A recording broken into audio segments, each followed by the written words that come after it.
안녕하세요. 오늘은 조직신학 이제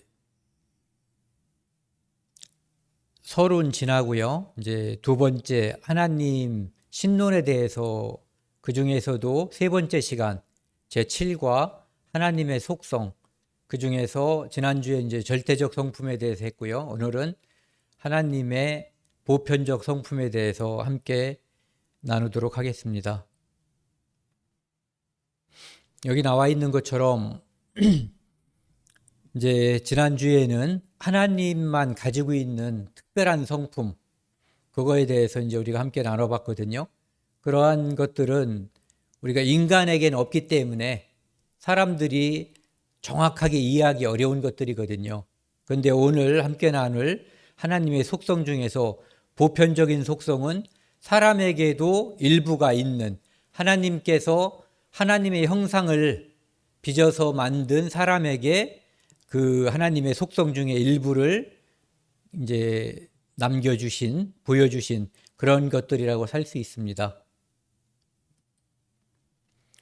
보편적인 성품, 이것은 이제 사람과 하나님이 사람에게도 주셨다 이렇게 해서 공유적인 특성이라고 합니다. 그러니까 하나님이 원래 가지고 계신 건데 사람도 부분적으로 일부분을 가지고 있다. 그래서 이제 공유적 특성이라고도 합니다.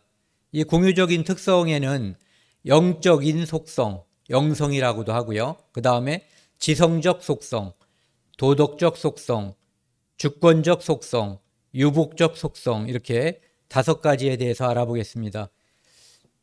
제가 이제 계속해서 처음에 알려드린 52주 완성 평신도를 위한 조직신학, 이 책을 이제 맞춰서 진도를 나가고 있는데요. 이번 그 그러니까 7과의 내용이 지금 저희가 가지고 나가는 그 책보다 제가 다른 책이 더 충실한 것 같아서 오늘은 그 책을 위주로 정리를 해서 은혜를 함께 나누고자 합니다. 첫 번째, 영적인 속성입니다. 하나님은 영이시라고 했거든요. 그렇게 영이기 때문에 우리 눈으로 첫 번째, 불가견성, 보이지 않아요. 그리고 영적인 것의 속성은 영원히 사는 것이거든요. 영생. 그래서 그걸 한번 살펴보겠습니다. 불가견성, 그러니까 우리 육체를 가지고 있는 불완전한 인간이 완전한 하나님, 영이신 하나님을 이제 볼 수 없다. 그래서 성경 말씀을 보면은요, 디모데전서 6장 16절에 보면은 오직 그에게만 죽지 아니함이 있고 갖가지 하지 못할 빛에 거하시고 어떤 사람도 보지 못하였고 또 볼 수 없는 자이시니, 이렇게 되어 있어요. 보지 못하였고 볼 수 없는 이시다. 그래서 가끔은 이제 성경에 보면 내가 하나님을 보았다, 하나님의 형상을 보았다, 이런 표현들이 있지만 실제적으로 정확하게 그것을 하나님을 본 것이 아니라 하나님께서 하나님을 드러내주기 위해서 어떤 유형적인 계시를 통해서 하나님의 존재를 일부를 드러내서 사람들이 느끼게끔 해주기 위해서 이제 보여주신 것이라고 할 수 있습니다. 그래서 신명기 4장 12절에 보면은 모세가 내가 목소리만 듣고 형상은 보지 못했다라고 하는 것처럼 그것은 하나님의 본체를 봤다라고 할 수는 없는 겁니다. 그래서 여기 나와 있는 것처럼 하나님은 어떤 사람도 보지 못하였고 볼 수 없는 존재, 그 이유가 바로 영적인 속성을 가지고 있기 때문에 보지 못한다, 이런 얘기입니다. 그 다음에 두 번째, 생명성.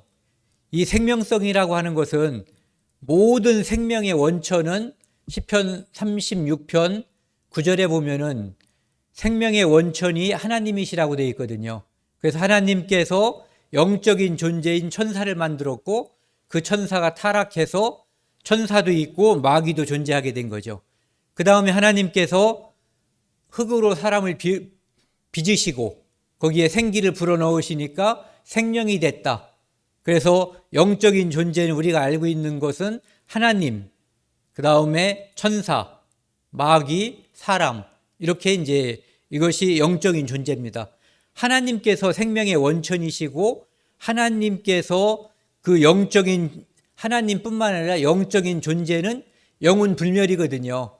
그렇기 때문에 하나님도 영혼 불멸하시는 분이고요. 그 다음에 천사도, 마귀도, 사람도 이 땅에서의 육체에 한계가 있어서 죄로 말미암아 죽지만 그 영혼은 영원히 살거든요. 다만 그 영혼이 천국에서 영원히 사는 것인지 지옥에서 영원히 사는지 그것만 달라질 뿐이죠. 그래서 이런 영적인 존재는 생명을 영원히 누릴 수 있다, 누리게 된다, 이런 얘기죠. 그 다음에 인격성. 이 인격성은 사람과 사람이 이렇게 서로 교류를 할 때 인격을 가지고 교류하는 거거든요. 그래서 나를 드러내는 것은, 첫 번째로 드러내는 것은 내 얼굴이지만 또 내 목소리를 드러낼 수 있지만, 함께 교제를 하다 보면은 그 사람의 인품, 인격이 드러나는 거거든요. 인격을 서로 주고 받고 서로 알게 되는 거죠. 그런데 그 인격성이라고 하는 것은 원래 하나님께서 가지고 계셨던 거라는 거예요. 지정의. 이것을 가지고 계신 하나님께서 가지고 계신 거예요. 그래서 이것을 지니시고 있기 때문에 하나님 스스로 어떤 것을 결정하고 어떤 것을 판단하는 그러한 권한과 능력을 인격성이라고 하는 거거든요. 그래서 이것을 사람에게도 주었기 때문에 사람도 역시 지정의를 가지고 있고 부분적으로나마 어떤 것을 결정하는 권한을 가지고 있고 어떤 것을 스스로 판단하고 결정할 수 있는 능력도 사람에게도 이제 일부를 하나님께서 부여하신 거죠. 그러니까 사람이 가지고 있기 때문에 우리 사람끼리 사용하는 인격성이라는 용어를 쓰고 있지만 이것도 역시 하나님께서 원래 가지고 있는 성품, 속성이라는 거죠. 그것을 사람에게도 부여했다. 이렇게, 그러니까 사람의 고유한 성품이 아니라 하나님이 가지고 계신 속성 중에 하나다. 이런 얘기죠. 그 다음에 두 번째는요, 지성적 속성. 이 지식이라고 하는 것, 이 지식은 무엇을 이렇게 아는 것이거든요. 그러다 보니까 이 지식은 하나님 자신에 대해서 알고 있는 것. 우리가 생각을 해보자고요.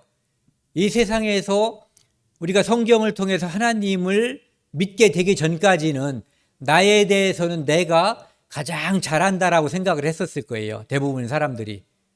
나보다 나를 더 잘하는 사람이 누가 있을까? 가끔은 부모님이 내가 이런 말을 하죠. 내가 이놈아 네 속에 들어갔다 나왔어, 이런 말을 하죠. 그런데 속에 들어갔다 나온 것은 부모가 아니라 자식이죠. 엄마 뱃속에서 나왔기 때문에. 그런데 우리가 인간이 자기 자신을 잘한다고 생각하지만 실제로는 정확히 잘 모르거든요. 자기가 예전에 어떤 지은 죄, 자기가 알고 있었던 어떤 지식, 이런 것들을 다 과거로 돌려버리고 잊어버리거든요.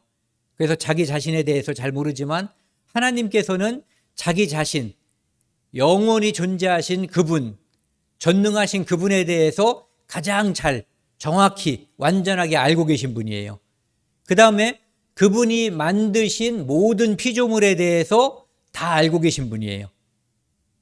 그리고 이 세상에 벌어진 시간과 공간, 옛날 어느 시점에 또는 어떤 장소에서 벌어졌든지 그거에 관계없이 또 미래에 벌어질 일 또는 미래의 어떤 장소에서 벌어질 그 사건까지도 시간과 공간을 초월해서 그분은 다 알고 계시는 거예요. 그래서 그분은 시간과 공간을 초월하기 때문에 일의 원인과 결과를 모두 다 알고 계시는 유일하신 분인 거죠.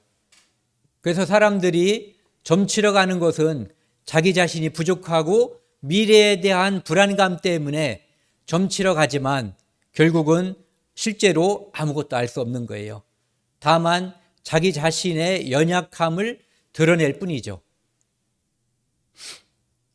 그 다음에 지혜. 이 지혜라는 한문을 보니까요, 이 앞에 지자가 요 두 가지를 다 쓰더라고요. 그러니까 이 지혜라고 하는 것은 우리가 흔히 말하는 그 지혜라는 말을 할 때 그 앞에 있는 지혜롭다는 그런 의미하고 알므로써 어떤 지혜를 갖게 된다라는 그런 의미를 두 가지 다 공통적으로 쓰고 있는 것 같아요. 깊도다 하나님의 지혜와 지식의 풍성하며, 여기서도 보면은 지혜와 지식이 하나님께서는 풍성하신 분이거든요. 그러니까 그 양을 측량할 수가 없는 거예요. 그래서 얼마만큼이다라고 말을 할 수가 없죠. 그래서 풍성하다라고만 이야기하고 있고, 그의 판단은 헤아리지 못할 것이며 그의 길은 찾지 못할 것이로되. 그래서 지식은 사람들이 그런 표현을 쓰더라고요. 어떤 것을 연구함으로써 생기는 것이 지식이고, 하나님은 연구할 필요가 없죠. 하나님은 처음부터 지식의 보고예요. 그냥 아시는 분이에요. 그런데 지혜라고 하는 것은 직관적이다라고, 어떤 것을 연구해서 생기는 것이 아니라 이미 직관적으로, 직능적으로 알고 있는 그러한 것들이라는 얘기예요. 그래서 하나님은 지식에 있어서나 지혜에 있어서나 풍성하신 분. 아니, 이 지혜와 지식의 그 근본, 그 자체라고 할 수 있는 그런 분인 거죠. 그래서 지성적인 속성 중에는 지식과 지혜가 포함되고 있고요. 또 한 가지는 진실. 이 진실이라고 하는 것은 거짓이 없고 순수하고 바르다, 이런 의미인데, 여기에는 이 두 가지 의미를 또 가지고 있어요. 진정성. 진정성이라고 하는 것은 이 존재에 있어서 우리가 이제 흔히 말하는 우상이라고 하는 것처럼 허망한 우상과 분별된다는 얘기예요. 그래서 그분만이 오직 스스로 존재하시고 영원히 존재하시고 특별하게 존재하시는 그런 분이라는 거죠. 그 다음에 계시, 실상을 거짓이 없이 있는 그대로 보여주시는 진정성 있는 분이라는 얘기예요. 하나님께서는.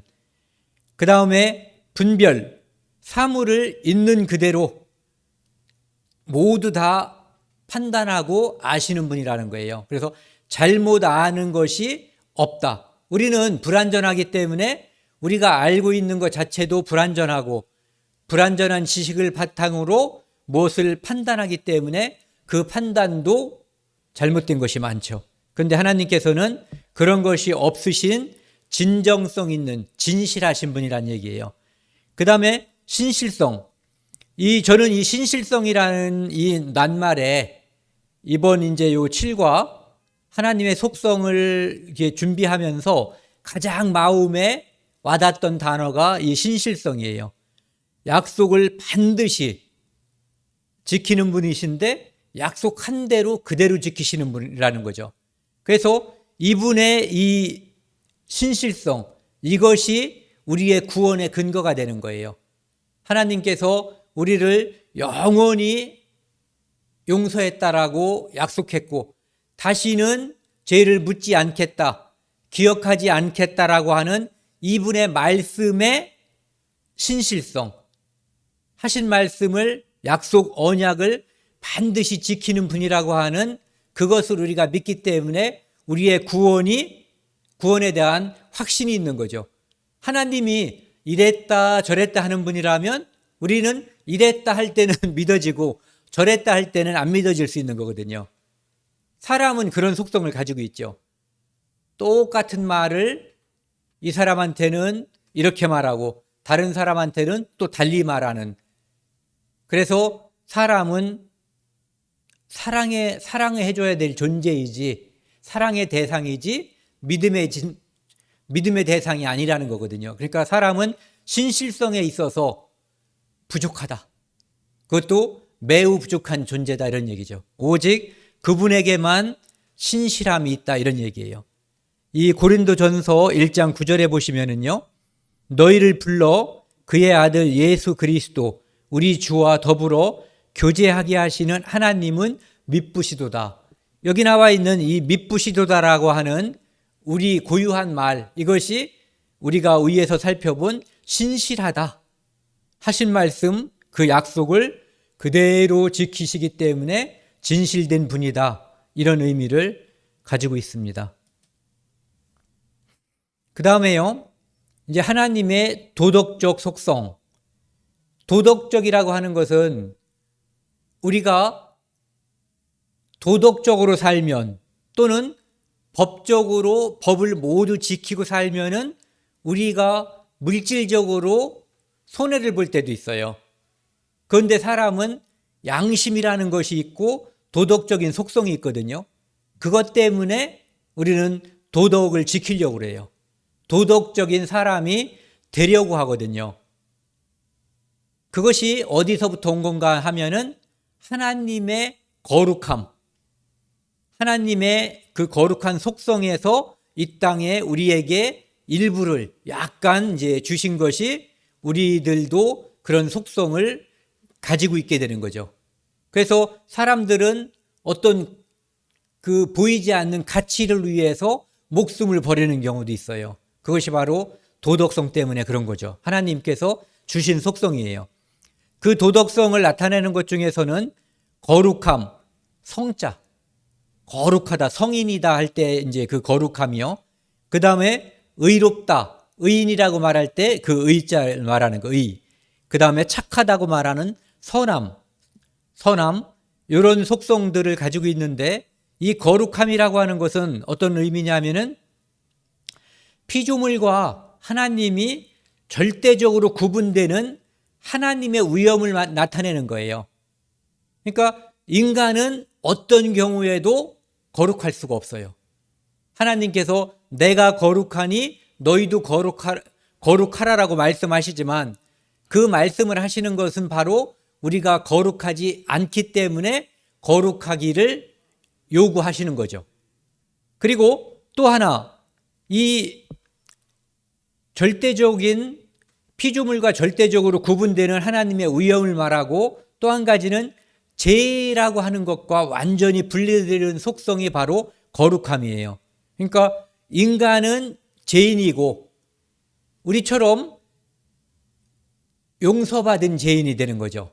하지만 우리는 아직까지도 거룩함을 가지고 있지 못해요. 다만 하나님께서 우리를 바라보실 때 우리의 죄를 다 용서했기 때문에 법적으로 우리를 의롭다고 봐주시는 거죠. 하지만 우리는 다 알고 있어요. 내 안에 의로운 것, 거룩한 것이 이 속에 없고 시시때때로 이 속에서 더러운 것이 나오고 악한 것이 나온다고 하는 것을 알게 되는 거죠. 그렇기 때문에 내 속에서 거룩하지 않은 것, 죄와 악이 나오기 때문에 우리는 하나님에 대한 경외심을 더 갖게 되는 거예요. 여기 이사야 57장 15절 일부를 보시면은요, 지극히 존귀하며 영원히 거하시며 거룩하다 이름하는 이가 이와 같이 말씀하시되, 즉 서술어가 굉장히 길죠. 하나님께서 여호와께서 말씀하시되 이렇게 하는 거예요. 내가 높고 거룩한 곳에 있으며, 그래서 거룩이라고 하는 것은 하나님을 수식하는 용어예요.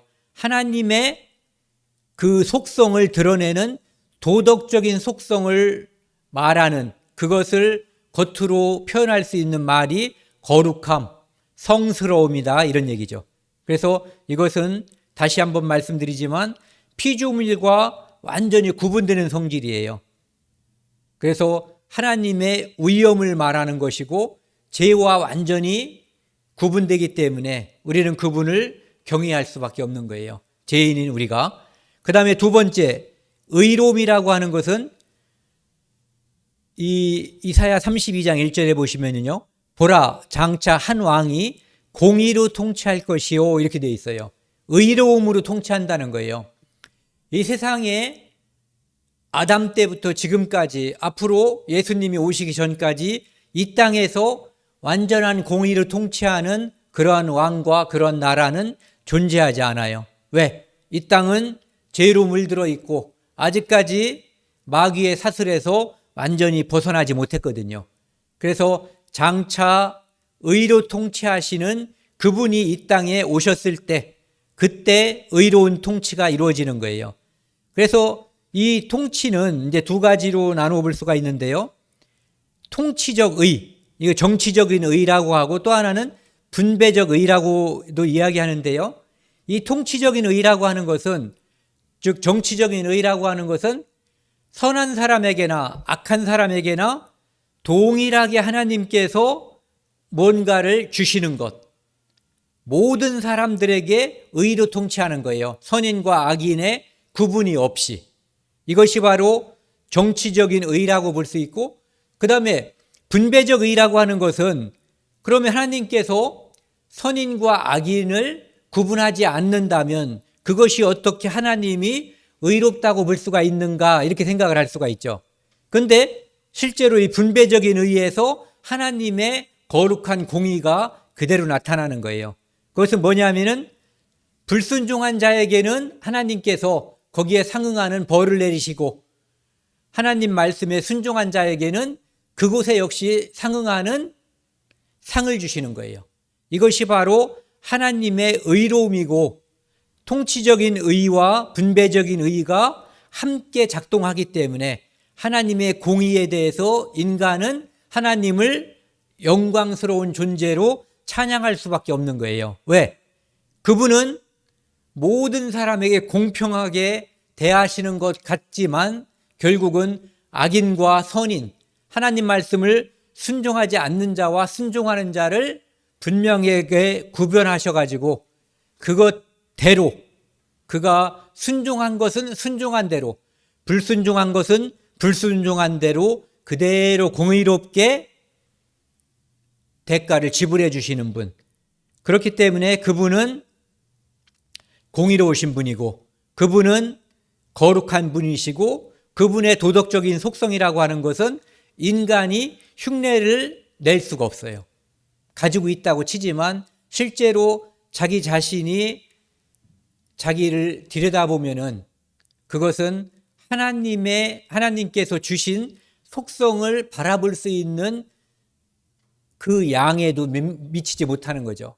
그렇기 때문에 인간이 인간을 성인이라고 부르는 거, 어떤 이제 교파 거기에서는 세인트, 성, 이런 표현을 쓰죠. 그래서 성 누구누구, 성 누구누구 뭐 이런 식으로 부르거든요. 근데 그것은 그 말 자체가 성립할 수 없는 그런 것입니다. 그리고 세 번째는요, 선함. 이 선함이라고 하는 것은 하나님은 절대적으로 선하신 분이에요. 그러니까 하나님 한 분 외에는 선한 이가 없다라고 한 마가복음 10장 18절 말씀. 그러니까 오직 하나님만 선한 분이시거든요. 그래서 우리가 하나님 앞에 의롭다 된 것은 그 선하신 하나님께서 그분의 피로 우리 죄와 악을 가려놓으셨기 때문에 그분이 우리를 볼 때 죄를 보지 않는 것이지 우리 자체가 선하게 될 수 있는 존재가 아니라는 거죠. 그러니까 칭의라고 하는 것, 그것은 그분의 의로움, 그분의 선함이 우리에게 덧씌워졌다라고 하는 것을 우리가 생각할 수 있는 거예요. 그래서 피조물을 향한 선이 있어요. 그것은 하나님께서 어떤 피조물에게 자선을 베풀어 주는 것. 이 시편 145편 16절에 보면은 모든 생물의 소원을 만족해 주신다. 그러니까 생명체가 사는데 필요한 것들을 하나님께서 충분하게 주신다, 이런 얘기거든요.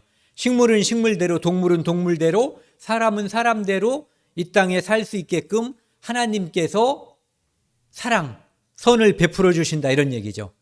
그 다음에 이 피조물을 향한 사랑 선 중에서 가장 지극한 것은 사랑이라고 볼 수가 있어요. 그 중에서 이 사람을 향한 사랑, 하나님이 사람을 얼만큼 사랑했냐 하면은 독생자를 주셔서 그분을 죽기까지 십자가에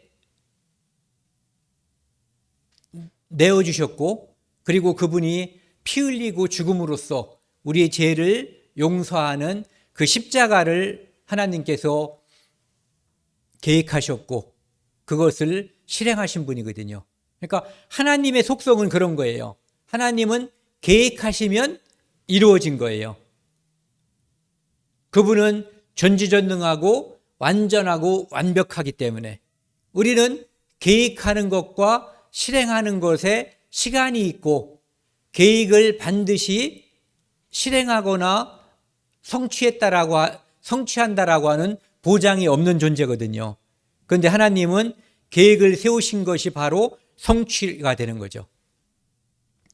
그래서 만세 전에 예수 그리스도를 통해서 우리를 구원하려고 하는 계획을 세우신 그 작정은, 그 예정은 그대로 이루어지신 거예요. 이루신 거죠. 그래서 십자가에서 다 이루었다 하시고 우리 죄를 다 용서하신 그 사랑이 작정과 성취가 우리는 시간의 흐름을 통해서 그것을 경험하지만 하나님은 동시에 그것이 이루어지는 거죠. 그 다음에 은혜라고 하는 것은 자격이 없는 자, 우리 바로 나죠, 나. 우리 개인 한 사람 한 사람이 하나님으로부터 사랑을 받고 은혜를 받을 자격이 없는데 그분이 일방적으로 우리를 사랑해 주시는, 일방적으로 우리에게 주시는 선물이 바로 은혜예요. 자격 없는 자에게 주시는 것. 그 다음에 긍휼과 오래 참음은 한꺼번에 묶어서 말씀을 드리면 이분이 우리를 사랑하신 것, 우리에게 구원이라고 하는 은혜와 선물을 주신 것, 그것은 바로 긍휼과 하나님의 긍휼하심 속성, 하나님의 오래 참으시는 속성, 이것의 결과물이라고 볼 수 있어요. 그분이 긍휼이 부족했다면 우리는 멸망했을 거예요. 그분이 오래 참지 않고 우리가 범죄할 때, 우리가 죄를 저지를 때 10개까지만 봐주셨다면, 100개까지만 봐주셨다면, 1000개까지만 봐주시고 1001번째 범죄할 때 우리를 심판하셨다면 우리는 다 전멸했을 거예요. 그렇기 때문에 그분의 사랑, 은혜, 긍휼, 오래 참음은 띄어서 생각할 수 있는 그런 성격이 아니라 그냥 하나로 묶어서 우리를 위한 하나님의 사랑, 그리고 은혜, 긍휼, 오래 참으심이라고 보면 좋을 것 같습니다.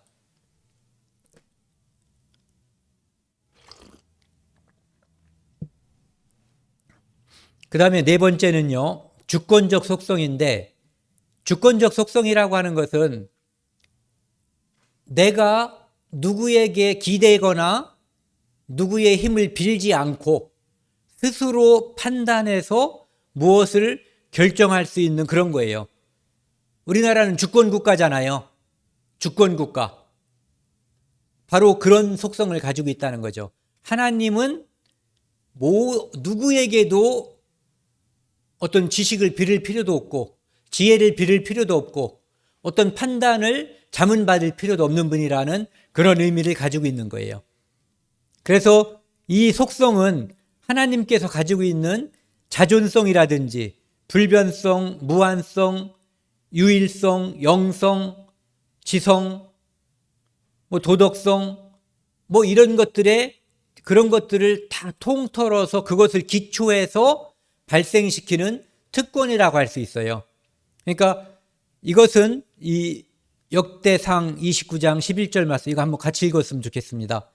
여호와여, 위대하심과 권능과 영광과 승리와 위엄이 다 주께 속하였사오니 천지에 있는 것이 다 주의 것이로소이다. 여호와여, 주권도 주께 속하였사오니 주는 높으사 만물의 머리이심이니이다. 주권이 주께 속했다는 거예요.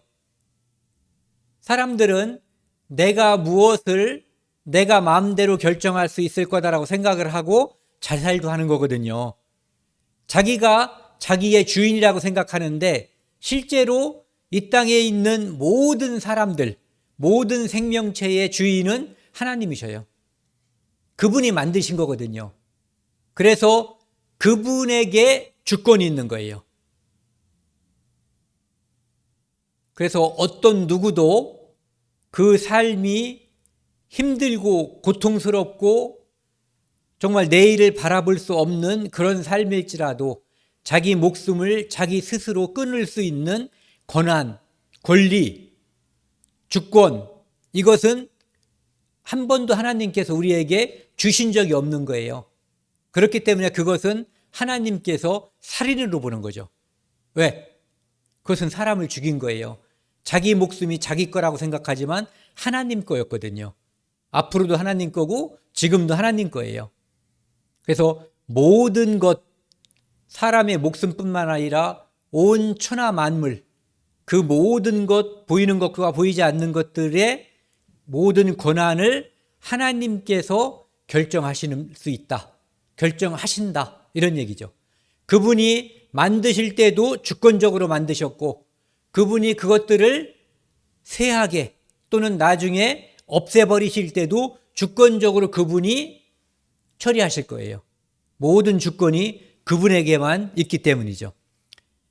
여기에는 이제 두 가지 속성을 말할 수가 있는데요. 하나는 주권적 의지, 또 하나는 주권적 능력이라고 하는 것이 있는데, 이 주권적 의지라고 하는 것은 행동의 방향을 결정하는 의지예요.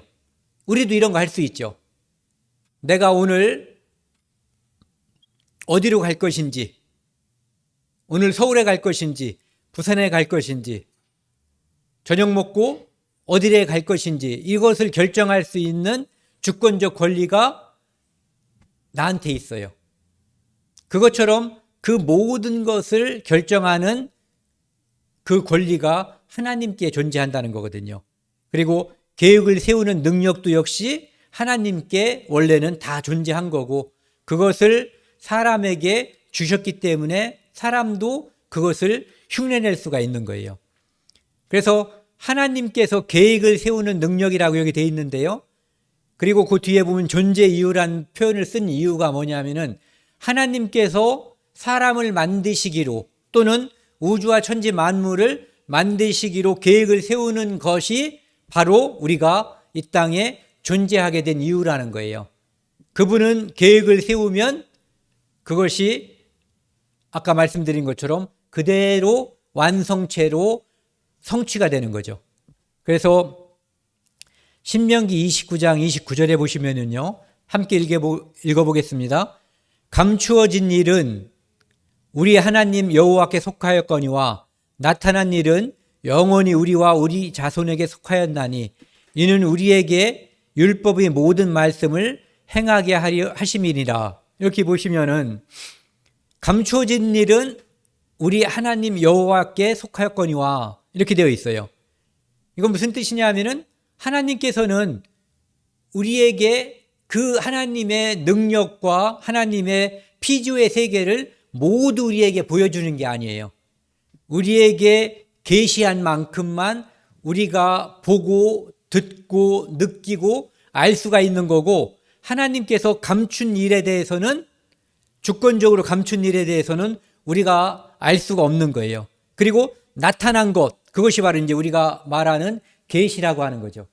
그 계시를 통해서 계시한 만큼만 우리가 하나님을 알게 되는 거예요. 그래서 여기 보시면은 영원히 우리와 우리 자손에게 속하였다는 것은 하나님께서 이스라엘에게, 이스라엘 민족에게 하나님을 드러내서 보여주셨고, 그 드러내서 보여주신 것만큼 하나님의 기업의 백성으로서 하나님을 이 땅에 있는 다른 이방인들에게 보여주고 나타낼 수 있다, 이런 얘기를 하는 거예요. 그 다음에 두 번째, 주권적 능력이라고 하는 것은, 이것은 이루고자 하는 무엇이든 간에 할 수 있는 능력, 이것이 바로 전능하신 능력이라고 볼 수가 있죠. 이 욥기라고 하는 성경을 오늘 한번 찾아보시면 좋을 것 같아요. 찾아보시면은 성경 전체에서 전능자라는 표현이 가장 많이 나와 있는 데가 바로 욥기라는 데예요. 여기 욥기 11장 7절 보면은요, 여기도 전능자라는 표현이 있지만 이거 말고도 제가 세보진 않았지만 수십 번이 나오는 것 같아요. 제가 검색을 해보니까 굉장히 많더라고요. 같이 한번 읽겠습니다. 내가 하나님의 오묘함을 어찌 능히 측량하며 전능자를 어찌 능히 완전히 알겠느냐. 즉 전능자, 그분은 모든 것을 하실 수 있는 분이에요. 전능하신 분. 그렇기 때문에 인간은 그분을 다 알 수 없다. 부분적으로 계시하는 것만큼은 알 수가 있다 이런 얘기죠. 그래서 그분은 이렇게 전능하신 분이기 때문에 하시고자 하는 일은 무엇이든지 이루신다. 그것이 아니라 이미 이루셨다라고 우리가 볼 수가 있는 거예요. 그 다음에 이제 하나님의 속성 중에서 오늘 함께 나눌 마지막 5번째 유복적 속성이라고 하는 게 있는데요. 유복이라고 하는 것은 복이 있다 이런 얘기예요. 복이 있는 속성 이런 얘기인데 이 복이라고 하는 한자를 보시면은요. 앞에 보일 시자 이것은 제단의 모습을 형상화시켜서 하나님을 나타내는 그런 글자들의 이제 특히 한자로 보면은 좌측편에 이제 이것이 주로 들어가죠. 그래서 좌측편에 보일 시자가 들어가는 것들은 하나님과 관련된 그런 글자들이에요. 그 다음에 우측에 있는 이것은 복이라는 글자인데 이 복이라고 하는 것은 가운데가 볼록 이렇게 솟아나온 우측에 있는 그림처럼 그런 항아리를 뜻하는 거예요. 우리가 항아리에 어떤 물건을 담을 때 가운데가 볼록 튀어나와 있으면 많이 들어가죠. 그래서 밑에 2번에 보시면은 오붓하고 넉넉하다라는 의미를 가지고 있고 이 복자라고 하는 것이요. 첫 번째로는 사람의 힘을 초월한 운수, 즉 하나님께서 우리에게 초월적으로 주시는 어떠한 은혜, 어떠한 선물, 이것이 이제 복이라고 볼 수가 있어요. 그런데 이 복은 원래 하나님 거였다는 거죠. 그래서 하나님께서 우리에게 주시면 우리가 받게 되는 거예요. 그러니까 그것을 우리가 우리의 공로와 노력이 아니라 그분이 일방적으로 선물로 주시는 거기 때문에 우리가 그것을 받을 때 하나님께 감사라는 거죠. 왜? 내가 일을 해서 삭수로 받은 것이 아니라 일하지 않고 공짜로 받은 거기 때문에요. 그래서 디모데 전서 1장 11절 말씀을 보시면은요. 이 교훈은 내게 맡기신 바 복되신 하나님의 영광의 복음을 따름이니라. 우리는 이 사도 바울이 이제 이렇게 기록한 건데요. 복되신 하나님의 영광의 복음. 복음이라고 하는 것은 이 세상의 모든 복의 결정체가 바로 복음이죠. 그런데 그 복음이라고 하는 것은 복되신 하나님의 영광의 복음인 거예요. 하나님께서 그 복되신 복음을 계획하셨고 그분이 예수 그리스도를 이 땅에 보내셔서 우리에게 그 선물을 주시기 위해서 십자가의 사역을 성취하셨거든요. 그렇기 때문에 복의 근원인 하나님, 복되신 하나님이라고 하는 것은 복이 원래 하나님 거였다는 거예요. 그런데 그분이 우리에게 예수 그리스도를 통해서 이 땅에 복을 주신 것, 그것이 바로 복음이고 구원이고 영생이 되는 거죠. 그래서 그 유복성이라고 하는 것은 원래 복은 하나님 거였다. 그리고 그 복을 우리에게 주셨기 때문에 우리도 복을 가진 존재로서 유복성이라고 하는 의미를 부분적으로나마 알 수가 있다 이런 의미고요. 그 다음에 디모데전서 6장 15절 말씀을 보면요. 이것도 한번 같이 읽겠습니다. 기약이 이르면 하나님이 그의 나타나심을 보이시리니 하나님은 복되시고 유일하신 주권자이시며 만왕의 왕이시며 만주의 주시오 이렇게 되어 있어요. 그래서 하나님은 복되시고 하나님이 복이신 거예요. 복 자체이시면서 우리에게 그 복을 주시는 분이죠. 그분은 유일한 주권자, 모든 것을 다른 어떠한 존재와 관계없이 독립적으로 결정하고 그것을 실행할 수 있는 분, 주권자가 되죠. 만왕의 왕, 이 땅에 많은 왕들이 존재하고 많은 권세자들이 존재하지만 그 모든 머리 위에 우뚝 홀로 한 분 계신 분, 그리고 만주의 주, 만왕의 왕이나 만주의 주나 뭐 같은 말이죠. 그분이 바로 하나님이시라는 거예요. 그래서 하나님께서 가지시고 있는 그 복이 유복성인데 그것이 우리에게 주어진 것, 그것은 많은 복을 주셨지만 그 중에 최고의 복은 영생의 복, 구원의 복, 이렇게 볼 수가 있습니다. 그리고 유복적 속성에서 또 한 가지를 살펴볼 것이 영광인데, 이 유복적 특성은 하나님이 내면적으로 가지고 있는 것이고 그것을 우리에게 보여주셨을 때 우리에게 복이 된 거거든요. 그런데 이 영광이라고 하는 것은 피조물이 하나님의 여기 나와 있는 것처럼, 디모데전서 6장 15절에 나와 있는 것처럼요, 유일하신 주권자이시고 만왕의 왕이시고 만주의 주시기 때문에 그분은 경의와 공경과 우리가 영광을 돌려야 할 그 존재거든요.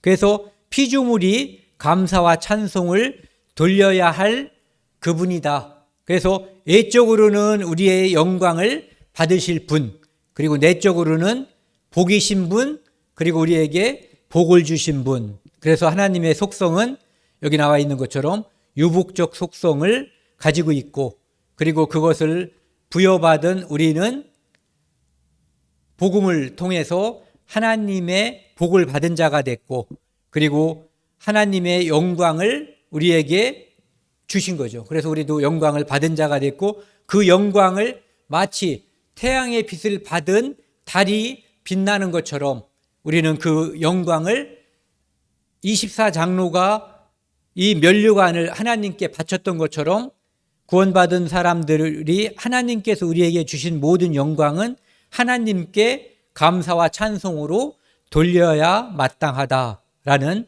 말씀입니다. 그래서 이사야 6장 3절에 보시면은요, 만군의 여호와여 그 영광이 온 땅에 충만하도다, 이렇게 되어 있어요. 그래서 그것은 바로 만군의 여호와의 영광이, 그분이 가만히 계셔도 그 영광이 모든 피조물에게 드러나 있는 거예요. 그런데 그 영광에 대해서 인간이 잘 알지 못하다가 하나님을 발견하게 되면, 하나님을 믿게 되면 그 영광을 하나님께 돌리게 되는 거죠. 그것이 바로 감사와 찬송, 그리고 하나님의 존재에 대해서 우리가 이 땅에 있는 다른 사람들에게 알리고 예수 그리스도의 보혈의 사역, 그 보혈의 능력을, 그분의 죽으심과 부활하심을, 그리고 그분이 이미 영광에 들어가셨음을 알리는 것, 그것이 우리 이 유복적 속성을 공유한 사람들의 마땅히 해야 될 바다라고 생각을 합니다. 오늘은 여기까지 하겠습니다. 같이 기도하시겠습니다. 하나님 아버지 감사합니다. 오늘 하나님의 속성 중에서 사람에게도 조금 나누어 주신 공유적 속성, 보편적 속성에 대해서 함께 공부했습니다. 우리는 하나님 앞에 벌레와 구더기와 같은 존재들입니다. 하지만 하나님께서는 우리를 영광스럽게 해주셨고 영광스러운 나라로 이미 갈 수 있도록 도와주셨습니다. 우리가 이 땅에서 하나님의 복음을 전해야 함은 우리가 영광을 맛보았고 아직 이 땅에 하나님의 복음을 맛보지 못한 사람들에게 그것을 전하는 것이 우리의 마땅한 도리임을 알기 때문입니다. 하나님 아버지, 지금 코로나로 인해서 사랑하는 형제자매들 어려움을 겪고 있습니다. 하나님께서 병든 자들에게 함께 해주셨듯이 38년 된 병자를 낫게 해주셨듯이 혈류병 걸린 여자를 낫게 하신 것처럼 낫게 해주시고 고통에서 벗어날 수 있도록 도와주십시오. 그리고 우리들에게 매일매일 말씀과 교제를 통해서 우리가 마땅히 해야 할 이 복음 전하는 일을 게으리하지 않도록 저희 마음을 격동시켜 주시고 또 천국에 대한 소망으로 위로해 주십시오. 이 모든 말씀 우리를 죄악에서 영원히 용서해 주신 예수 그리스도 이름으로 감사하며 기도드렸습니다. 아멘.